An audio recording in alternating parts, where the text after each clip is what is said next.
पानी के मामले पे हम किसी किस्म की कोई कोताही, कोई चीज़, कोई बात बर्दाश्त नहीं करेंगे भारत की। ये पैगाम कोर कमांडर कॉन्फ्रेंस ने भी दे दिया। आज आपने देखा कि बिलावल साहब गिलगित बल्तिस्तान में मौजूद थे, उनकी भी पूरी तकरीर जो है ये ऐसी है। लाहौरी ऐसी होते हैं, शुरू में सांस रोक देंगे, हिंदुओं को लकड़ियां नहीं मिलेंगी अंतिम संस्कार के लिए, पानी नहीं बहेगा तो खून, ये सारे के सारे फ्रॉडिये जो हैं सब। हम जो है वो पानी बंद हो जाएगा तो हम जंग छेड़ देंगे, फलाना कर देंगे। पानी बंद हो चुका है हजूर, या तो अब मैं गलत कह रहा हूँ कि पानी नहीं बंद हुआ? इंडोनेशियन प्रेसिडेंट जो है वो तो तारीफें कर कर थक गए हैं। मेरा तो डीएनए इंडियन है, हमारी 50% लैंग्वेज उनकी है, मैं मोदी की पॉलिसीज को इम्प्लीमेंट कर रहा हूँ। ये इंडोनेशियन प्रेसिडेंट आखिर चाहता क्या है? I tested my DNA and I found out I had Indian DNA.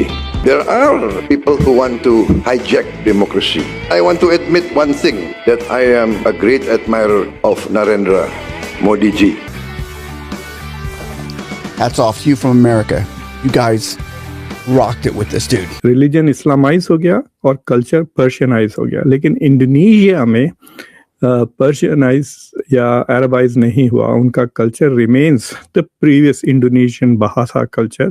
The great one and only Narendra Modi makes us realize that we're not crazy after all.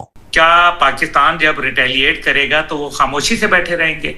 देखिए, ब्रह्मोस होता है, ये जो अग्नि होता है, जो राफेल है वो राफेल होता है। Declared that Indonesia is now adopting Modi's approach.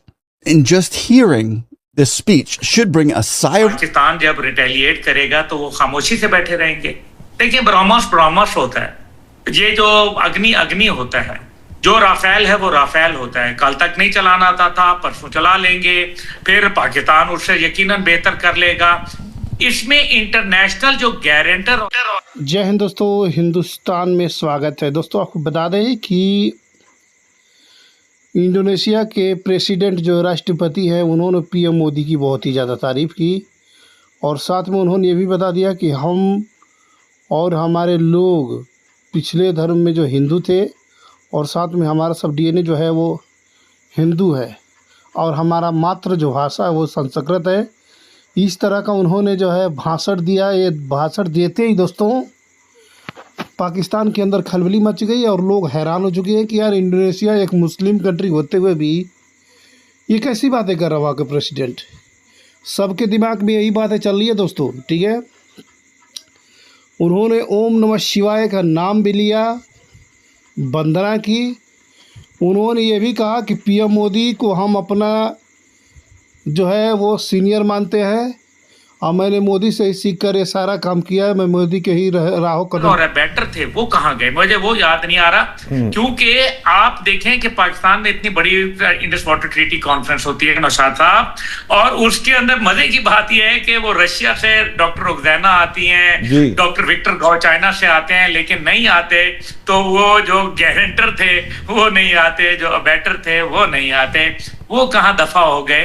वो जो जिन्होंने 10 साला डील कर ली है, दिफाई मुआहदा कर लिया है इंडिया के साथ, क्यों नहीं मान लेते कि पाकिस्तान इंडिया की जंग कराने के पीछे कोई ऐसे भी भाई लोग थे जिनकी दोस्ती जो होती है वो आपके लिए किसी भी दुश्मनी से कम नहीं होती, और वो सिर्फ टेस्टर लगा रहे थे, चेक कर रहे थे कि इंडिया अपने आप को नेट सिक्योरिटी प्रोवाइडर के किरदार में देखना चाहता है साउथ ईस्ट एशिया में, क्या इस काबिल भी है। तो पता चला कि जिसको वो घोड़ा समझते रहे वो तो निकल आया गधा, तो बल्कि गधा भी नहीं, गधा तो फिर एक अच्छा खच्चर निकल आया वो। तो इस वजह से देखें, असल मसला यहाँ ये है कि सारे के अंदर जंग जब होती है तो फिर क्या 2 मिसाइल आपने मार दिए तो वो फिर उसके बाद क्या रिटेलिएशन क्या होगी? क्या इंडिया इतना बेवकूफ है कि उसको नहीं मालूम कि रिटेलिएशन होगी? क्या उसको ये अच्छी तरीके से इल्म है ना? तो फिर अगर होगा तो फिर उन्होंने आगे एक अपना प्लान भी बनाया है। इस टाइम पे $89 बिलियन के करीब उनका दिफाई बजट पहुंच चुका है हजूर। उनके पास S-400 अगर माजी में नहीं कामयाब हुए, S-400 का तो कसूर नहीं है, S-400 चलाने वालों का कसूर है, और यही बात अब वो कर रहे हैं। इंडियंस तो हर जगह काम करते हैं, इतनी ज़्यादा आबादी है और जॉब्स की तलाश में कई जगह चले जाते हैं। सो इनफैक्ट आई थिंक मेरी MBA के क्लास के कई 1-2 बच्चे 25-30 साल से वहाँ इंडोनेशिया में काम कर रहे हैं। They gone there and work there. तो there are Indians who are working there, Indians who live there. पुराना ट्रेडिशन है और जो बाली है वो तकरीबन 85-87% या 90% हिंदू है। जो बाली आइलैंड है, जो गए होंगे आप टूरिज्म, बहुत खूबसूरत जगह है। अगर नहीं गए तो definitely once in a lifetime तो डेफिनेटली विजिट करना चाहिए। बहुत खूबसूरत जगह है और बहुत अनयूजुअल है। मतलब it is not like India, लेकिन इट 100% तकरीबन 90% हिंदू है। और आप सड़कों पर आपको बीच में या क्रॉस रोड्स पे आपको अर्जुन की चैरियट बड़ी खूबसूरत बनी हुई, ये महाभारत के रामायण के सिंबल्स, मंदिरें बहुत खूबसूरत है।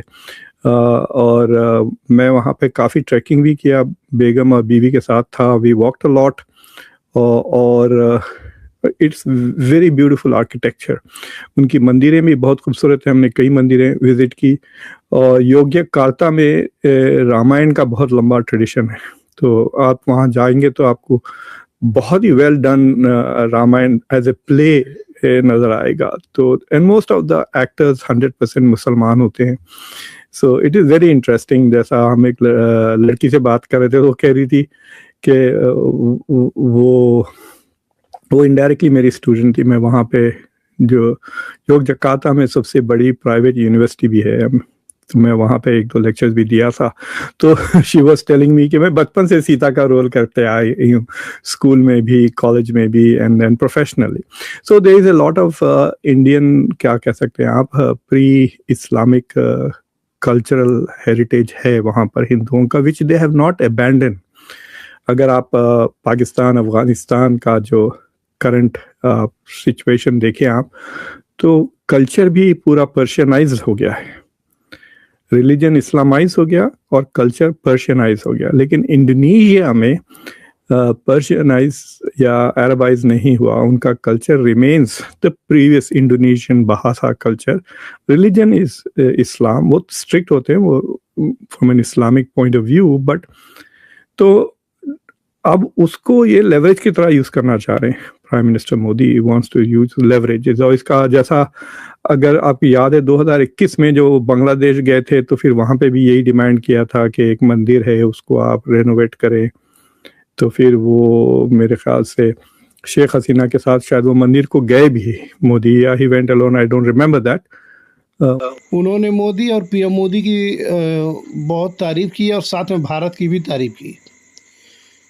इंडोनेशिया के प्रेसिडेंट प्रोमो जो हैं, उन्होंने बहुत ही ज़्यादा बातें की और उन्होंने यही कहा कि हम अपने पीएम मोदी जो हैं हमारे आइडियल है। हम पीएम मोदी को देख कर के बहुत कुछ सीखे हैं और उनके ही बताए गए जो जितने भी अपने उनके धर्म कर्तव्य है, उसी कर्तव्य को करते हुए मैं अब तक आगे आया हूँ और आगे जाता रहूँगा। वो अपना आइडियल मानते हैं पीएम मोदी को। ये देख कर के चीमा हैरान हो चुके हैं। चीमा कहना है कि पीएम मोदी की इतनी ज़्यादा तारीफ़ हो रही है और उन्हें आइडियल बताया जा रहा है, इनको हजम नहीं हो रहा है। और यहाँ तक कि बोल दिया कि इंडोनेशिया के लोग और हमारा डीएनए भारत का डीएनए है और हम लोग जो है पहले हमारा मातृभाषा संस्कृत है और हम पहले हिंदू ही थे। ये बात उन्होंने कबूल किया है।